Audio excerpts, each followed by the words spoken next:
डरावना ख्वाब।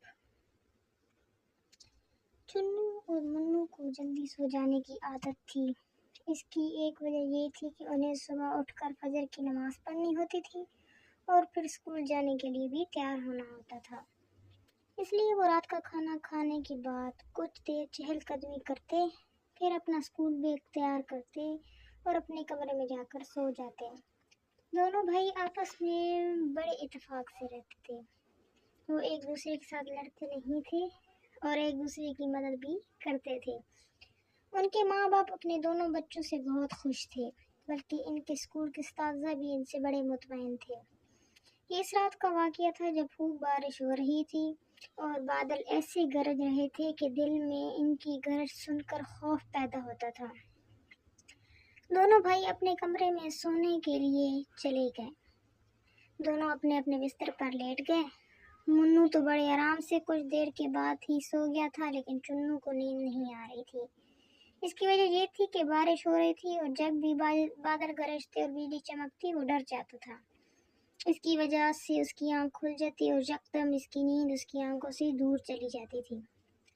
फिर ऐसा भी हुआ कि वो उठकर बैठ गया।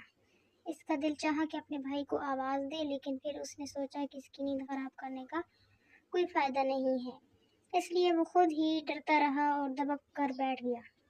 इसका खौफ बढ़ता जा रहा था। इसने चादर अपने ऊपर ली और बिस्तर पर लेट गया। खौफ अभी तक इसके जिस्म में खून की तरह दौड़ रहा था। अचानक इसके कमरे का दरवाज़ा खुला। चुन्नू को लगा कि कोई इसके कमरे में आया है। वो साकत अपनी जगह पर लेटा रहा। इसके कानों में किसी की भारी कदमों की आहट सुनाई दी। ऐसा लग रहा था जैसे कोई भारी भरकम इंसान चलता हुआ इसकी तरफ आ रहा है, जिसके चलने से जलजला सा महसूस होता है। फिर यकदम चुन्नू को लगा जैसे कोई इसके ऊपर ली हुई चादर आहिस्ता से खींच रहा है। चुन्नू के दिल की धड़कन तेज हो गई। उसे लगा जैसे इसका जिस्म पसीने में शराबूर हो गया हो। चादर इसके जिस्म से सिरक रही थी। वो डरे जा रहा था। दिल और तेजी से धड़कने लगा था। फिर इसके जिस्म से चादर एक तरफ हट गई और इसी आसना में चुन्नू ने गर्दन मोड़कर उसकी तरफ देखा, जो उसके जिस्म से चादर खींच रहा था। जो ही इसकी नज़र इस पर पड़ी, इसके मुंह से चीख निकली ही थी कि आने वाले ने अपना भारी भरकम हाथ इसके मुंह पर रख दिया और इसकी चीख इसके हलक में ही फंस कर रह गई और वो चीख भी नहीं सका और वो मुतहविश निगाहों से इसकी तरफ देखता ही रह गया। अगर चीखने की कोशिश की तो मैं तुझे ऐसी सज़ा दूंगा कि तुम याद रखोगे। उसकी आवाज़ में वहशत थी। चुन्नू ने कोशिश करके इसका हाथ अपने मुंह के आगे से हटाया। कौन हो तुम? अभी बता देता हूँ मैं कौन हूँ, उसने फिर कहा। उसकी आवाज़ सुनकर मुन्नू की भी आंख खुल गई। उसने जो ही आंखें मलते हुए देखा तो वो डर कर बोला, चुन्नू ये कौन है?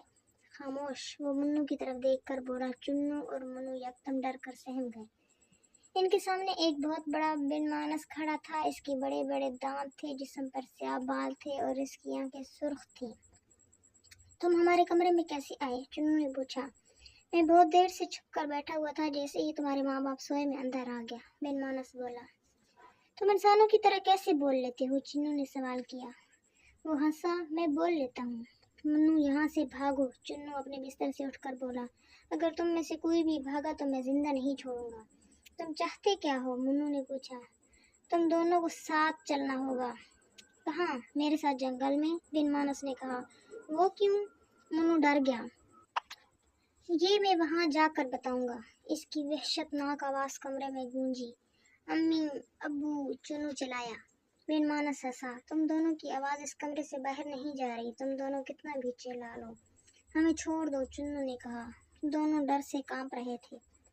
तुम दोनों को मेरे साथ एक सूरत मेरे जंगल में जाना होगा, बिनमानस ने कहा। कि चुन्नू और मुन्नू को पकड़ा और ऊपर उठा लिया। बिनमानस के बालों में से अजीब सी बू आ रही थी। वो दोनों को लेकर बाहर निकला तो चुन्नू मुन्नू जोर जोर से चिल्लाने लगे, हमें बचाओ, हमें बचाओ। लेकिन कोई भी इनकी आवाज़ नहीं सुन रहा था। किसी तक भी इनकी आवाज़ नहीं पहुंच रही थी। ایسا لگتا تھا کہ اب بن مانس نے ان کے والدین کو کمرے میں بند کر دیا ہے، یا پھر ایسا ہے کہ اس نے دونوں کو باندھ دیا ہے۔ عجیب سے خیالات دونوں کے دماغ میں آ رہے تھے۔ دونوں چیختے چلاتے رہے۔ بن مانس نے ان کی کوئی چیخ نہ سنی اور دونوں چیخ چیخ کر بے ہوش ہو گئے۔ انہیں پتہ ہی نہیں چلا کہ وہ انہیں کہاں اور کس طرف لے جا رہا ہے۔ دونوں کی آنکھ کھلی تو چنو منو زمین پر لیٹے ہوئے تھے۔ رات کا وقت تھا۔ کچھ دور آگ جل رہی تھی جس سے ارد گرد روشنی پھیلی ہوئی تھی۔ ان کے آس پاس کوئی بھی نہیں تھا۔ دونوں اٹھ کر بیٹھ گئے۔ وہ کوئی جنگل تھا، ارد گرد دور اندھیرے میں درخت تھے۔ ہم کہاں آ گئے؟ چنو نے پوچھا۔ یہ کوئی جنگل ہے، منو بولا۔ یہاں تو کوئی بھی نہیں ہے۔ میرا خیال ہے کہ وہ ہمیں چھوڑ کر چلا گیا ہے۔ چلو بھاگتے ہیں۔ منو اٹھا اور اس کے ساتھ چنو بھی اٹھ کھڑا ہوا۔ اس سے پہلے کہ وہ بھاگتے، ایک چھوٹی بچی کی آواز نے انہیں چونکا دیا۔ کہیں بھاگنے کی ضرورت نہیں، ارد گرد بن مانس ہی بن مانس ہیں۔ چنو منو نے دیکھا کہ ان کی ہم عمر ایک لڑکی افسردہ کھڑی ہے۔ اس کے چہرے پر اداسی چھائی ہوئی ہے۔ تم کون ہو؟ منو نے پوچھا۔ میرا نام مریم ہے، یہ مجھے کل رات اٹھا کر لائے تھے، اس نے بتایا۔ یہ ایسا کیوں کر رہے ہیں؟ پتہ نہیں۔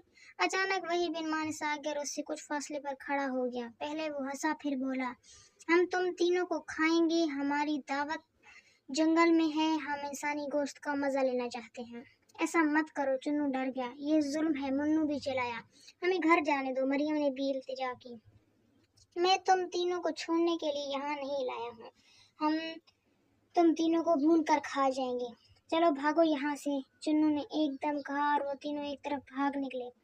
وہ جنگل میں بھاگنے لگے۔ ان کے پیچھے وہ بن مانس بھی تھا۔ پھر جانے اور بن مانس کہاں سے آ گئے، وہ بھی ان کو پکڑنے کے لیے بھاگے۔ جنگل میں شور برپا ہو گیا۔ تینوں بچے تیز تیز بھاگ رہے تھے، لیکن بن مانس بھی کم نہیں تھے اور وہ بھی بڑھتے ہی جا رہے تھے۔ دائیں بائیں، آگے اور پیچھے سے بن مانس ہی بن مانس تھے۔ تینوں بچے ڈر گئے اور چیخنے چلانے لگے۔ بھاگنے کے لیے اب ان کے پاس راستہ نہیں تھا، وہ پکڑے گئے۔ تینوں کو پکڑ کر انہوں نے رسیوں سے باندھ دیا اور پھر لکڑیاں ایک طرف جمع کرنے لگے۔ پھر لکڑیاں جلنے لگیں۔ پھر بن مانس آگے بڑھنے لگے اور انہوں نے تینوں کو کھولا اور آگ پر اچھال دیا۔ تینوں کی چیخیں نکل گئیں۔ چنو منو یکدم اٹھ گئے۔ منو نے دیکھا کہ وہ تو اپنے ہی بستر پر ہے اور اپنے کمرے میں ہے۔ اسے ایک ڈراؤنا خواب آیا تھا۔ وہ شکر ادا کر کے پھر لیٹ گیا کہ یہ حقیقت نہیں بلکہ خواب تھا۔ ختم شد۔